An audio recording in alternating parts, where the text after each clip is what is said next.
عالم آب و خاک میں تیرے ظہور سے فروغ، ذرہ ریگ کو دیا تو نے طلوع آفتاب۔ شوکت سنجر و سلیم تیرے جلال کی نمود، فقر جنید و بایزید تیرا جمال بے نقاب۔ تیری نگاہ ناز سے دونوں مراد پائے، تیری نگاہ ناز سے دونوں مراد پائے، تیری نگاہ ناز سے دونوں مراد پائے، تیری نگاہ ناز سے دونوں مراد پائے، تیری نگاہ ناز سے دونوں مراد پائے، تیری نگاہ ناز سے دونوں مراد پائے، تیری نگاہ ناز سے دونوں مراد پائے، تیری نگاہ ناز سے دونوں مراد پائے۔ عقل غیاب و جستجو، عشق حضور و اضطراب، تازہ میرے ضمیر میں مارکہ کہن ہوا، عشق تمام مصطفیٰ عقل تمام بولاؤ۔ عین وصال میں مجھے حوصلہ نظر نہ تھا، گرچہ بہانہ جو رہی میری نگاہ بے ادب۔ ہمارے آقا مولا حضور پر نور شافع یوم النشور صلی اللہ تعالیٰ علیہ وآلہ وبارک وسلم کا اپنا فرمان عالی شان ہے۔ جب حضرت عمیر بن عدی یہودیہ عورت اسماء بنت مروان کو قتل کر کے آئے، صبح کی نماز رسول اللہ کے پیچھے پڑھی تو نبی علیہ الصلوۃ والسلام نے سلام پھیر کر صفوں کے اندر عمیر بن عدی کو دیکھا، اور جب وہ سامنے ہوئے تو حضور نے فرمایا قتلت بنت مروان، فرمایا وہ گستاخ عورت کو مار آئے ہو؟ قال نعم بأبی انت یا رسول اللہ، عرض کی کہ مار آیا ہوں۔ پھر تھوڑی دیر مسجد نبی شریف میں خاموشی طاری رہی، پھر خود پوچھا حل علیہ فی ذالک شیء یا رسول اللہ، حضور حکومت آپ کی، عدالتیں آپ کی، سب کچھ آپ کا، تو میں ایک گستاخ عورت کو مار کے آیا ہوں، تو کیا اس کے بدلے میں مجھے قتل کیا جائے گا؟ میں جو بات، یہ تو لمبا واقعہ، میں جو بات کرنے لگا ہوں وہ یہ ہے کہ نبی علیہ السلام نے اس موقع پر فرمایا، اور صحابہ بھی کہتے ہیں ہم نے یہ عرب محاورے میں رسول اللہ کی مبارک زبان سے پہلی مرتبہ یہ لفظ سنا۔ حضور نے فرمایا میرے غلام تو نے سوچا کیا ہے؟ لا ينتطع فی انزان، فرمایا قیامت تک جب میری بات آئے گی، میری عزت کی بات آئے گی، میرے دین کی بات آئے گی، میری ختم نبوت کی بات آئے گی، جب میری بات آئے گی نا تو فرمایا دو بکریاں بھی کبھی آپس میں اختلاف نہیں کریں۔ تو حضور علیہ الصلوۃ والسلام کی عزت آبرو کا مسئلہ اتنا اہم ہے جس کے بارے میں نبی علیہ السلام نے فرمایا بے زبان بھی نہیں بولیں گے میری عزت کے مسئلے میں۔ تو غازی علم الدین شہید علیہ رحمہ نے 1929 اپریل کے اندر راجپال پر حملہ کیا اور اس کو قتل کر دیا۔ پھر غازی علم الدین علیہ رحمہ کا مقدمہ چلا اور لوگوں نے علامہ اقبال کو یہ مشورہ دیا کہ اس مقدمے کے اندر وکلاء پیش نہیں کرنے چاہیے، لوگ یہ نہ سمجھیں کہ مسلمان ڈر گئے ہیں یا حضور کے نام پر جان دینے کے بعد یہ پریشان ہوتے ہیں۔ تو علامہ اقبال نے کہا کہ آپ کی بات صحیح ہے، لیکن ہم وکلاء بھی پیش کریں گے اور علم الدین ڈیفنس کمیٹی بھی بنائیں گے، اس لیے کہ قیامت تک کوئی یہ نہ سمجھے کہ جو حضور کی عزت پر پہرا دیتا ہے وہ لاوارث ہوتا ہے۔ علامہ اقبال علیہ رحمہ نے مقدمہ لڑنے کے لیے وکلاء بھی تیار کیے، اور پھر قائد اعظم محمد علی جناح بانی پاکستان، ان کو بمبئی سے بلایا کہ آپ آ کر عاشق رسول کا مقدمہ لڑیں۔ ہماری بات لوگوں کو پتہ نہیں سمجھ کیوں نہیں آتی۔ ویسے نبی علیہ السلام نے فرمایا فتنے جو بندے کے اوپر پیش ہوں گے تو فرمایا اچانک پیش نہیں ہوں گے، تورد الفتن علی القلوب کالحصیر عودا عودا۔ حضور نے فرمایا کہ دلوں پر جو فتنے پیش ہوں گے اچانک دل سیاہ نہیں ہو جائیں گے، ایسے جیسے چٹائیاں بنائی جاتی ہیں تو ایک دھاگا پہلے لگایا جاتا ہے پھر دوسرا، تو حضور نے فرمایا لوگوں کے دلوں پر فتنے ایسے پیش کیے جائیں گے، اور فرمایا جو دل ان فتنوں کو قبول کر لے گا اس پر پھر ایک نقطہ سیاہ نقطہ پڑ جائے گا، اور جو دل ان فتنوں کو قبول نہیں کرے گا وہاں ایک سفید۔ تو حضور نے فرمایا پھر دل دو قسم کے ہو جائیں گے، ایک دل قلب ابید مثل الصفا، فرمایا ایک سفید دل چمکتا ہوا دل، جس طرح سفید چٹان ہوتی ہے، فلا تضرہ فتنۃ ما دامت السماوات والارض۔ حضور نے فرمایا ایسے دل جنہوں نے فتنوں کو قبول نہیں کیا اور وہ چمکتے ہوئے دل ہیں، فرمایا جب تک زمین آسمان قائم ہے وہ فتنے اس بندے کو نقصان نہیں پہنچا سکیں گے۔ دوسرا حضور نے فرمایا والآخر اسود مربادا کالکوز مجیخا، حضور نے فرمایا دوسرا دل جو فتنوں کو قبول کرتا رہتا ہے، حضور نے فرمایا وہ سیاہ، بالکل سیاہ سوا کی طرح، کوئلے کی طرح، حضور نے فرمایا وہ دل ہو جائے گا،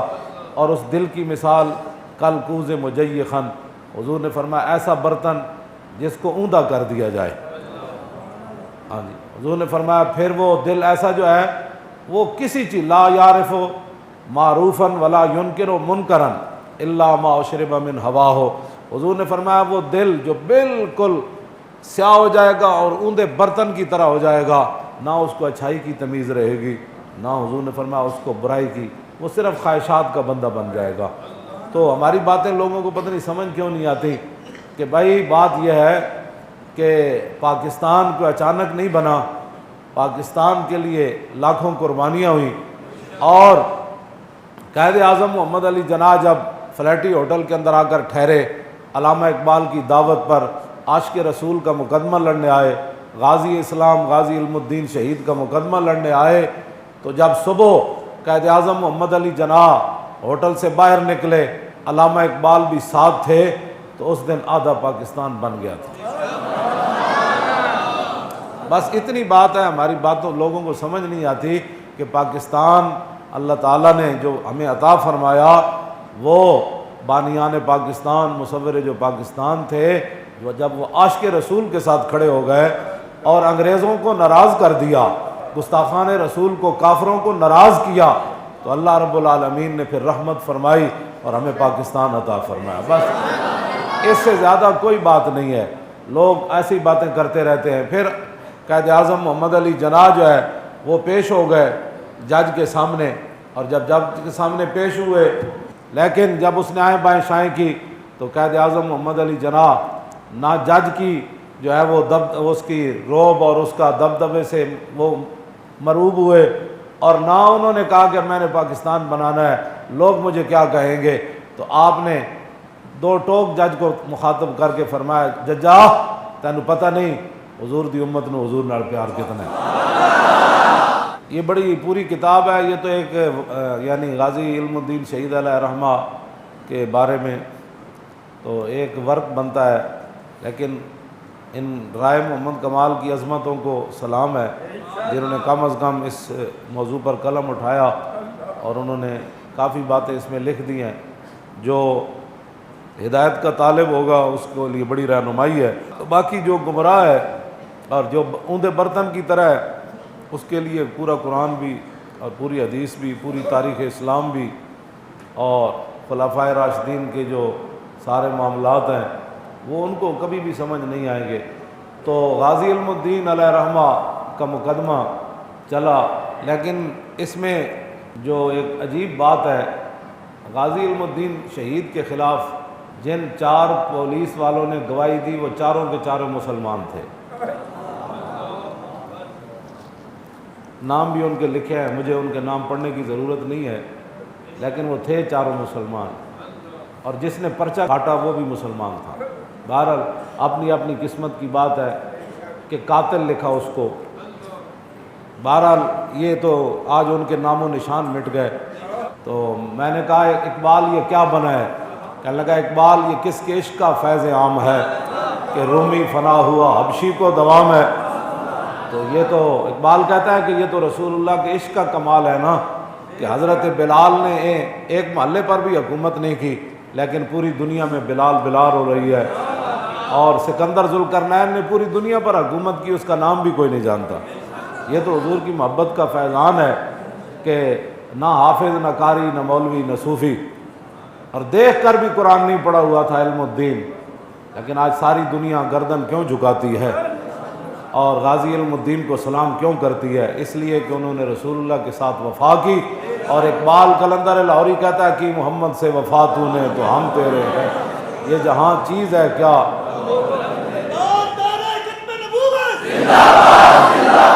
غازی علم الدین شہید علیہ رحمہ کا مقدمہ چلتا رہا، آپ کو سزا ہو گئی، ہائی کورٹ سے بھی اپیل خارج ہو گئی۔ پھر غازی علم الدین کے والد گرامی میاں طالع مند ملک فیروز خان نون کے پاس گئے۔ یہ بڑا چہیتا ممبر تھا پریوی کونسل انگریزوں کا، اور اس کو پتہ نہیں تھا کہ یہ غازی علم الدین کا والد ہے۔ ان کی تصویر بھی اس میں انہوں نے دی ہے، غازی علم الدین علیہ رحمہ کے والد گرامی کی۔ تو وہ بڑے سادے اور ایک پٹکا سا سر پر باندھا ہوا ہے، لیکن جو ان کے بیٹے نے کام کیا تا صبح قیامت، پھر قیامت کے بعد بھی اس دن پھر پتہ چلے گا جب رسول اللہ بلائیں گے ان کو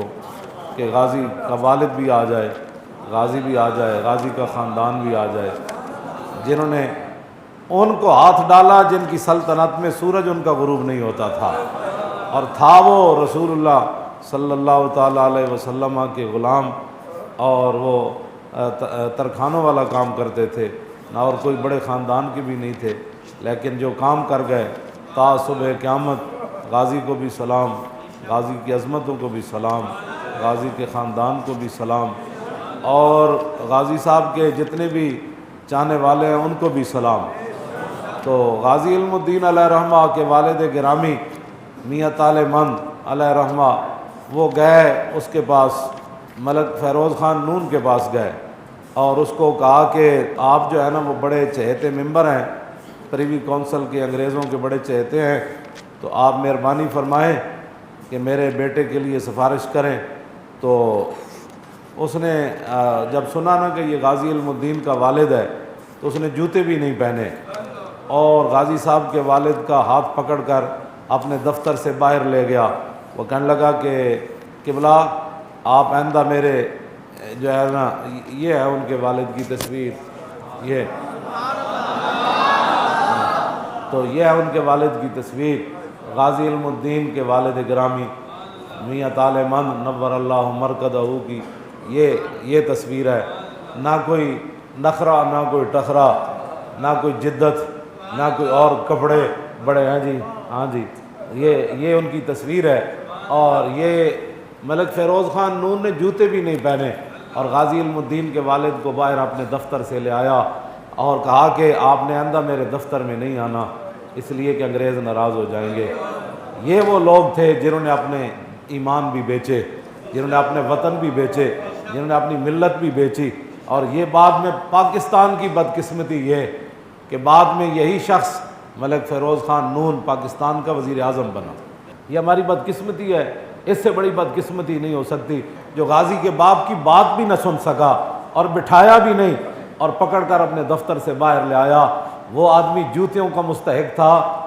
یا کہ وزیر وزارت عظمیٰ کا مستحق تھا؟ یہ آج یہ باتیں نہیں ہیں کہ غازیوں کے خلاف لوگ آ جائیں، ہاں اس وقت بھی یہی صورتحال تھی، لیکن جو عاشق رسول تھا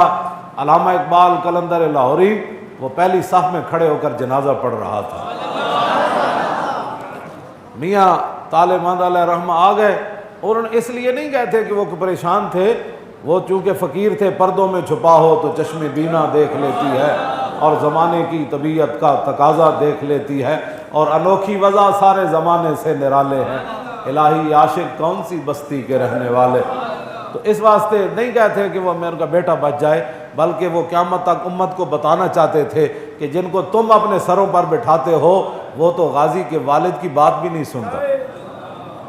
یہ صرف یہ بتانا چاہتے تھے، ورنہ ان کو پتہ تھا کہ یہ جو اپنا دین ایمان بیچ چکے، انہوں نے غازی، ان کو کیا پتہ ہے غازی کیا ہوتا ہے، علم الدین کون ہوتا ہے، ناموس رسالت کیا ہوتا ہے، ناموس رسالت پر پیرا کیا ہوتا ہے، ان کو کیا پتہ ہے، وہ جو بیچ چکے۔ اقبال کہتا ہے نالہ عشق بگوش مردم دنیا بانگے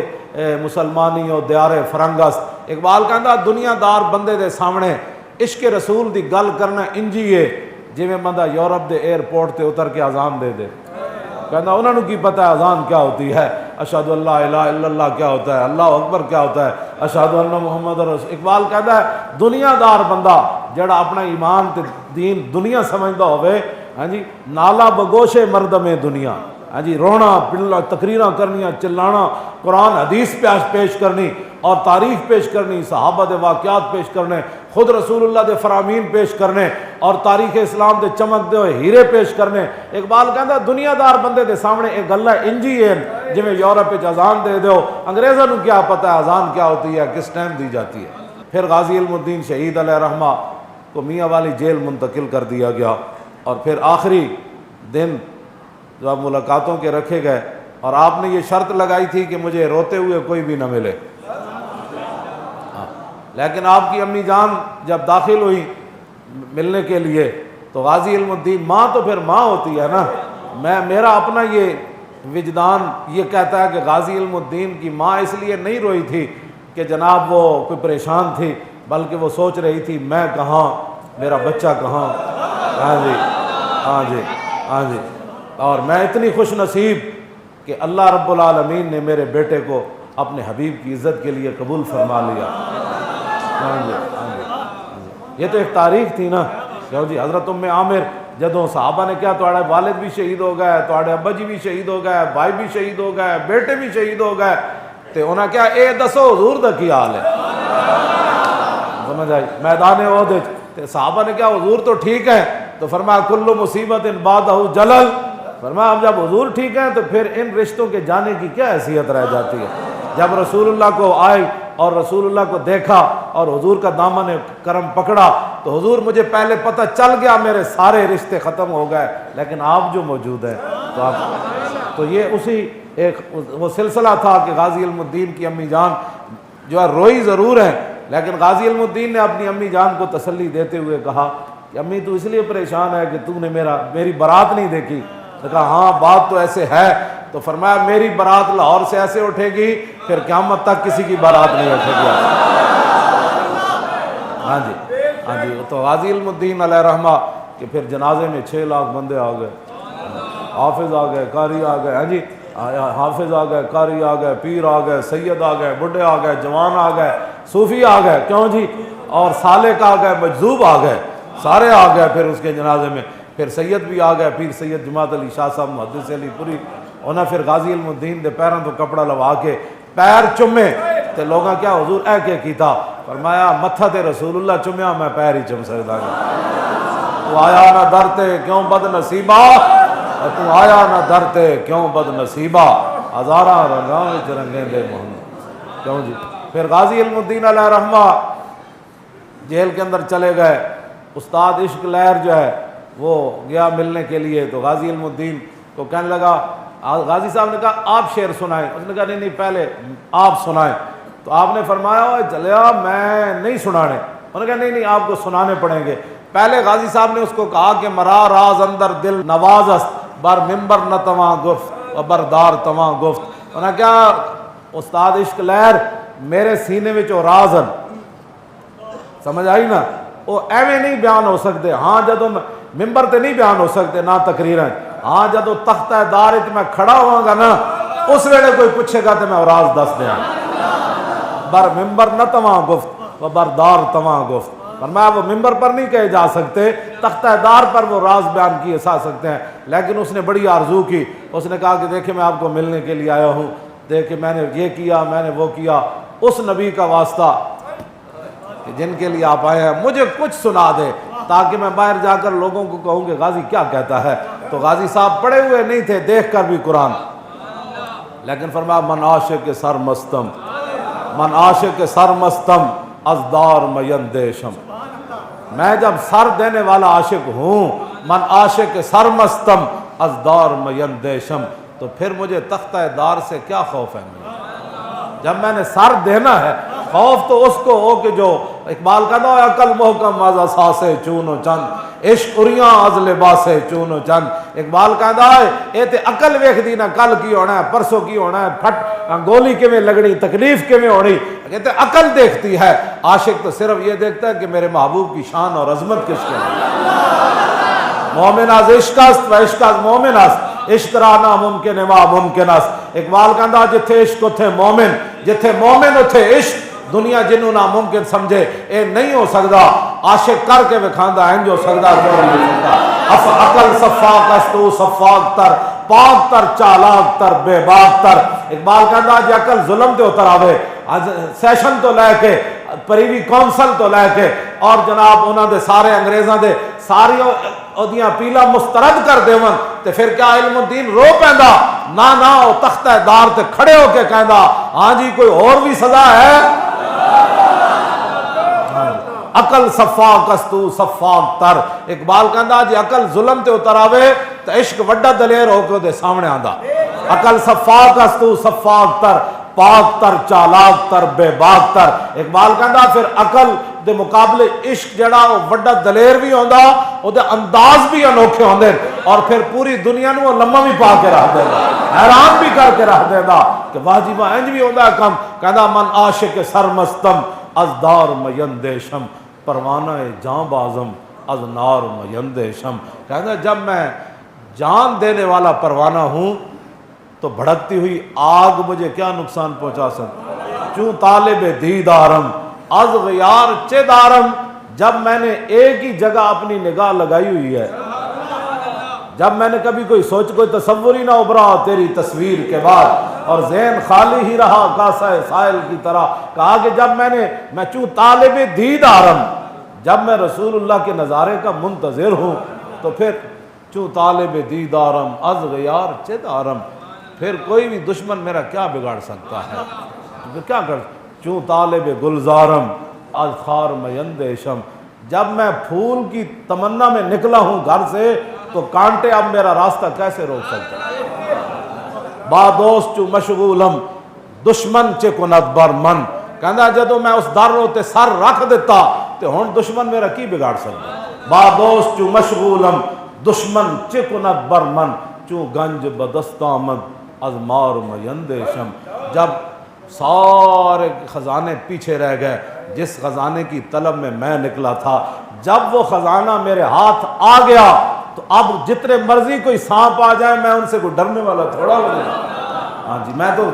من دار بلائے شرا چوں تخت شہید آنم، فرمایا میں بھی اور قیامت تک جو میرے راستے پر چلے گا، یہ تختہ دار کی جتنی بھی مصیبتیں ہیں ہمارے لیے یہ تخت شاہی کی حیثیت رکھتے ہیں۔ من دار بلائے شرا چوں تخت شہید آنم، فرمایا میرے لیے یہ جتنی تختہ دار کی مصیبتیں ہیں نا،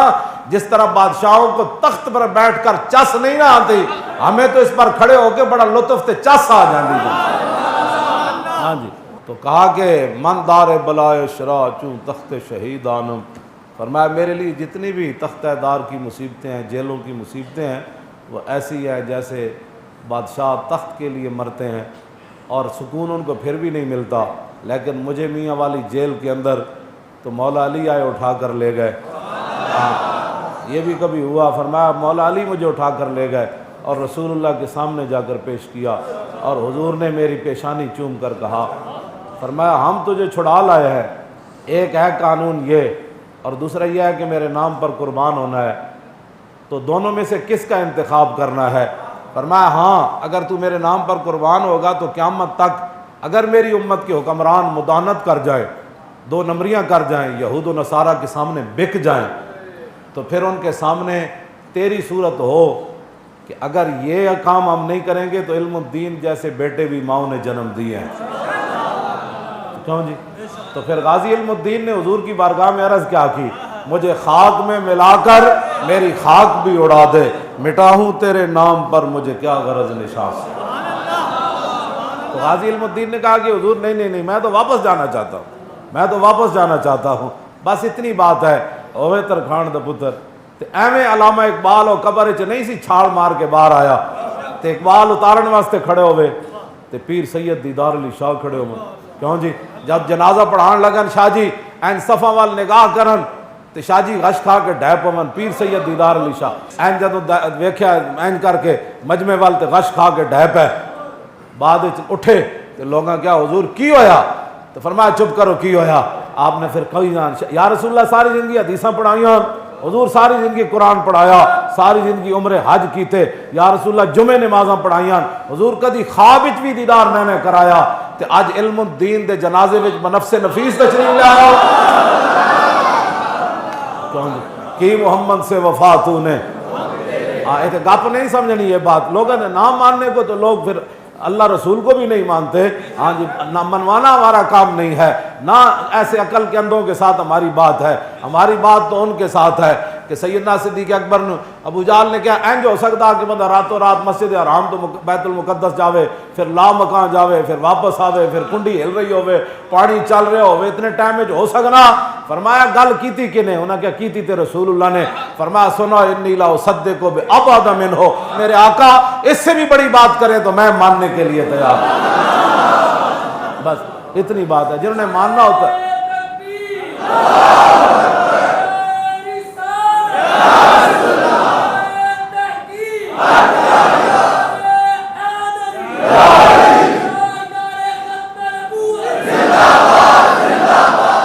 حضرت پیر سید دیدار علی شاہ صاحب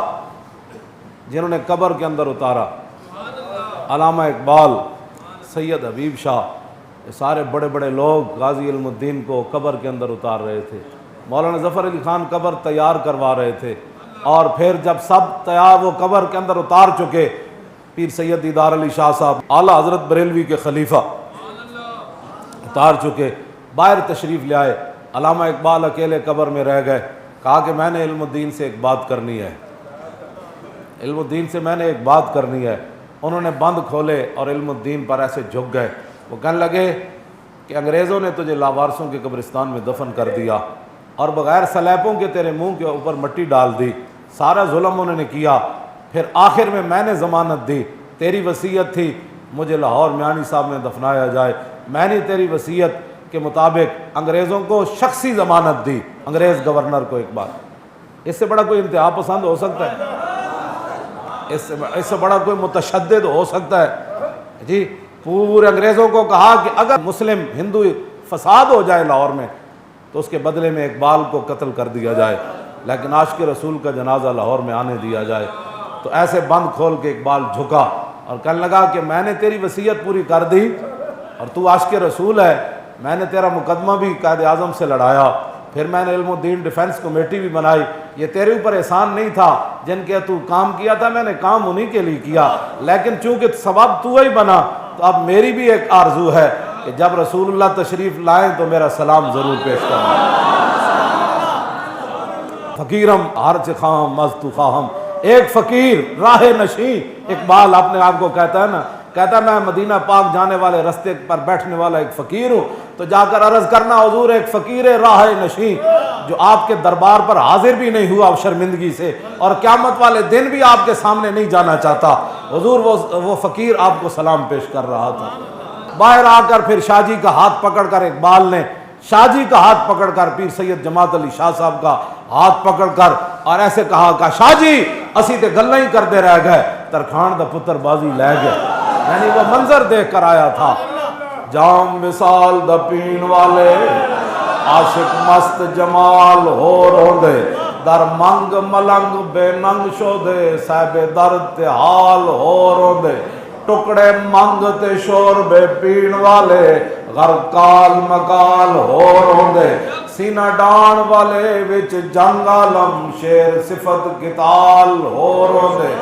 عشق دا ذائقہ ذوق والا جس چکھ لیا سوئی جان دائی، ہر ایک نو قد پرکھوں دی کوئی لکھ تھی ایک پچھان دائی. ہمت ہاریاں دا کم عشق نائی، کم شیر دلیر جوان دائی. عالم شاہ میں عشق دا کی دساں، سمرا دین اسلام ایمان دائی.